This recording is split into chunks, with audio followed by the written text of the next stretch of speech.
Hey guys, what's going on? You can see behind me there, the Gen 3 is back in the garage. I had the killer chiller put on, and I must say I'm very happy with it. I didn't drive it very much, I just drove it back here from 5 Bar, and I stood on it a couple times, and the thing really rips now. I'll have some other video about this on Coyote Car Guy, but for you guys here on Smokey's Lightning, I'm going to give you a little preview. So let's go under the hood and take a look at a couple things. Okay, so here's a view of the engine. You really can't see too much here. There's only one indication of the killer chiller right over there, and I'll show you that. But what I'm going to do is I'm going to test something, because this is actually the return line coming out of the blower.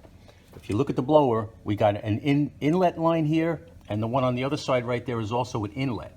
That's coming directly from the chiller, and it feeds the intercooler from both sides. Okay, but this is the outlet going back to the intercooler tank and the intercooler pump.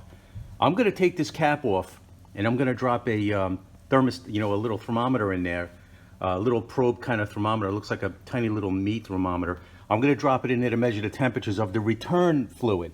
Okay, I don't have a way to measure the fluid on the intake side just yet. I'll be doing something with that at another date, but for now we're going to check this and see what it is at that point, and then we're also going to check the temperatures of the vents inside on the air conditioning, because that was something that I was concerned about with putting the chiller on it. You know, you're chilling the intercooler fluid, and you're also trying to cool the interior at the same time off of the same AC compressor. Now, this AC compressor that's in this car is the same compressor that you'll find in a Ford Aerostar that has, front and rear cooling. You know, it's a 3-row or a 4-row seat vehicle, so it has cooling in the rear. So it has actually has a second evaporator. And I'm told that the AC compressor could actually handle this. This is what was added. If you look right in here, see that guy down in there? That's the drag valve. This is where it was tapped in. This is the new line going back to the chiller. You really can't see the chiller, but it's down in there. You know, there's really no way to see it. Let me get a flashlight quick here, guys. As you can see, I have a flashlight and Dawn on the shelf. It's always good to have Dawn on the shelf. Shine this little flashlight in there, maybe I can. If there's any indication that the chiller is in there, and you really can't see it. There's really no. Yeah, there it is. You can see the box. Just a little bit, you can see the box. You see one of the fittings. It's almost not detectable, but it did block airflow in this area, but we got plenty of airflow in that area. And also, if you look close, there's no more heat exchanger. It's gone. We're cooling solely off the chiller. So here we have the drag valve, and we're going to throw a thermometer right into this little guy right here.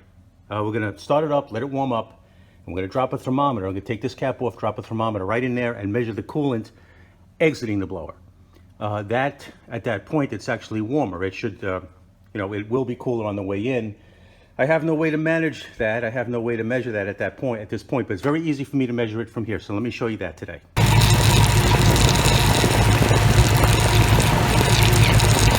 All right, everybody, what you're looking at right here is a thermometer that's been dropped in the return from the intercooler fluid. This is the fill neck.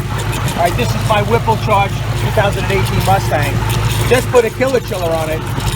You can see the temperature of the return fluid coming out of the blower is roughly about 60 degrees.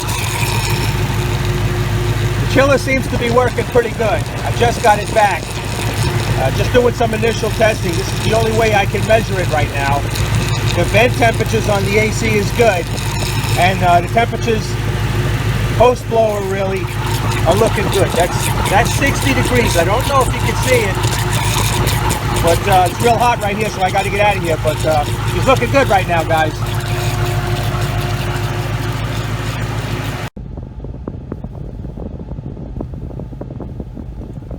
Okay, so here's something else I want to do, is to check the vent temperatures. We've been idling here now for about 15 minutes. Okay, the AC compressor has not been spinning fast. We've just been spinning at idle. And look what we got. 48 degrees on the vents. Not bad. I have to say that I'm happy with this kit so far. And I just took it for a ride. You can see the temperature is dropping 45 degrees.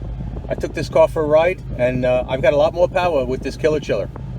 Stay tuned to my YouTube channel. I'm going to be uploading some videos about this soon. This car is running really good.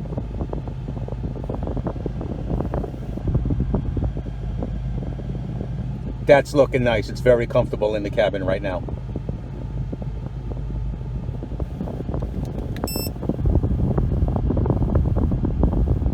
That's unbelievable. All right, well, there it is, guys. The chiller is on the car, and it's working very, very well. The mistake I made was I never checked the vent temperatures before I put the chiller on the car.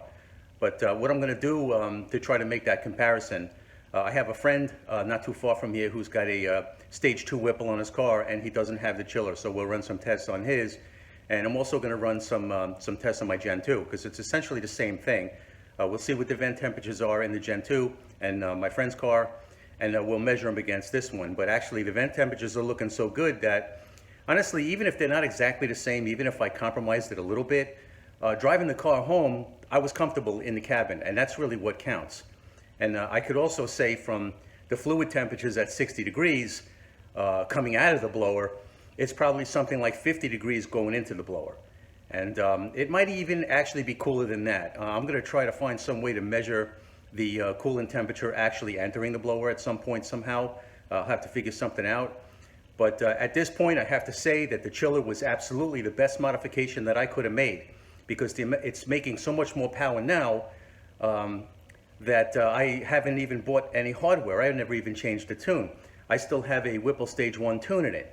You know, so the car technically is 50 states legal still. I haven't done anything to void that warranty and take away that certification. The other thing that's interesting too is that I still have the remainder of the warranty on this Whipple kit. So for as long as I don't touch the tune and don't change any of the hardware, I actually still have warranty on the transmission. This Whipple warranty, the way it was written, it was a $7,500 maximum payout that you could get. Okay, so I got, and it's broken up in such a way that they'll pay $5,000 towards the engine and $2,500 towards the transmission. So I've already been paid out the $5,000 for the engine when I blew the engine last year, or earlier this year, I should say. But the remainder of the warranty on the transmission, that $2,500, is still intact. So at some point in the near future, we're going to put this car in the dyno and see what it's making in its current 50 states legal form. Because again, I've never changed the tune, and it's not a good tune. It's a 91 octane carb legal, carb certified tune. California Air Resource Board certified. So the way this car sits, you could still drive it in California and not violate any laws. So I don't want to babble on about it too much, but I'm so excited about the results that I got that I just thought I'd throw this video out for you guys over, who are watching Smokey's Lightning. And I'll have more information about this car, some more videos and more testing up on Coyote Car Guy probably within the next couple of weeks. So stay tuned to both channels, guys. I appreciate you watching, and we'll see you in the next one. Cool. Yeah.